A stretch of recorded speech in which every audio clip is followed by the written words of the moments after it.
Laser Capture Microdissection, or LCM, has emerged as an extremely powerful tool that can be used to isolate specific cell types from tissue sections with a high degree of spatial resolution and accuracy.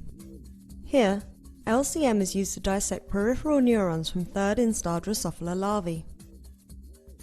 Third Instar larvae are embedded in a cryomold and frozen. Then, a cryostat is used to cut serial tissue sections, which are placed on glass slides, thawed, and fixed in 70% ethanol. The slides are then incubated with trypsin to remove residual larval cuticles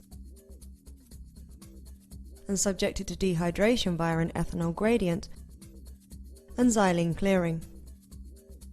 Next, an LCM cap is placed on the tissue section and selected fluorescent neuron cells are captured using a pulsing laser.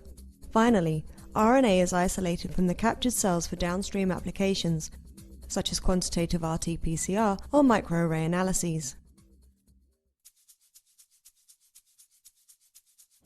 Hi, I'm Dan Cox from the Department of Molecular and Microbiology and the Krasnow Institute for Advanced Study at George Mason University.